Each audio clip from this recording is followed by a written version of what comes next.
This 26 Sports and CCTV high school football presentation is brought to you by Wolverine Power Cooperative and Great Lakes Energy. Your local electric cooperative is looking out for you. And by Munson Healthcare Cadillac Rehab Services. All right, welcome back, everybody. I'm Jeff Castillo with Mike Redmond up in the booth here. We have just watched the Lake City Trojans defeat the Manton Rangers with a score of 21-7. Hard-fought game tonight. All of the scoring happened to take place in that first half, as no one was able to put the ball in the end zone in the second half. And credit has to go to both defenses. Really, as far as that goes tonight, Mike. Yeah, in the second half, Lake City did stay pretty conservative with having that lead. We didn't see them trying to run a lot of the longer pass plays and things like they did in the first half, but that worked to their advantage. It worked out, so that's good. And as far as in that second half, defensively, a couple of players and both teams were playing very hard. So everybody that was on the field, but Skylar Miller for Lake City made a lot of plays at the line of scrimmage for Lake City, and it wasn't just him. It takes a team, but he was noticeable in that second half. And on the Ranger side, Caleb Melke. He stood out like a neon sign defensively. Yep. I mean, he made a number of plays, and I watched his teammates slap him on the shoulder pads many different times saying, hey, great play. So there was no give, on the Manton side. Gavin Summers, also for Manton, defensively, had some really nice plays, and we all know about number 11, Trevor Solani. We don't. He makes a lot of plays. He's all over the field, but he's getting a lot of support from a lot of his teammates too. And in the first half, we had a couple of scores from Holt to Davis on some long pass plays. I think both of those were in the first quarter. One of them might have been just to start the second quarter. And then for Manton, Hahn to Radin on a long pass play in the corner of the end zone. Like you said, that was right after a fumble. Yeah, went right for the end zone on the first play, which was, I think, a good coaching move, and it worked. So, of course, it was good, right? It worked.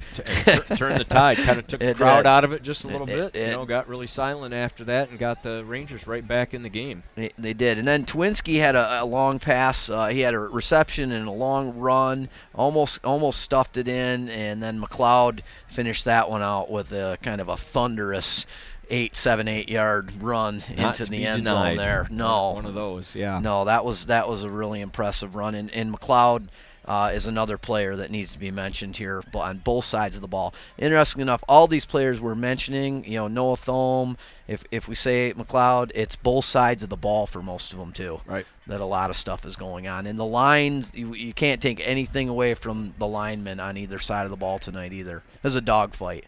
You could see it. Yeah, there just wasn't much to give in the middle of the field there. Right. It was tough business and that's those are going to be some sore boys in the morning, but that's what it's kind of what it's about too, to give it your all. There were a number of hits that you could actually, you could hear them up here. I mean, there's some pads cracking down there, so it really was. Well fought game. A lot of penalties tonight. Kind of hate to see that, and the coaches will certainly talk about that and work on that in practice and everything. But it was nice to see the Manton Rangers, a nice improved football team this year. They got beat by a very good, solid Lake City team this year, but certainly don't count them out because this is a tough Highland Conference, and I think Manton's going to be right in the thick of things when it's all said and done. Yeah, I think another advantage for both teams on this game too is they're both going to be able to see some of the areas where they need to work on after tonight. Both teams have some spots where it's early enough in the season. And sometimes you're dealing with players maybe just coming in as a sophomore, as a junior. They don't have a ton of varsity experience yet. So both teams can pull some good things out of this game to build for next week. Right, yeah, and they both have big games coming up next week. We've got Lake City visiting Beale City. That's always a tough game. And Manton is going to host Everett. So we're right in the thick of things in the Highland Conference. Lake City staying undefeated. Manton with a 3-1, respectable 3-1 record. So I think there's going to be good things for both these teams. Okay, so that wraps things up pretty much here. We've got the Lake City Trojans defeating the Manton Rangers 21-7. I'm Jeff Castillo and Mike Redmond bringing you the action tonight. We are sports 26 Sports and CCTV, and from Lake City, and we will see you again next week. Actually, Mike and I are going to see you in over in Mesick as the Marion Eagles visit the Mesick Bulldogs next week. So everybody have a good night.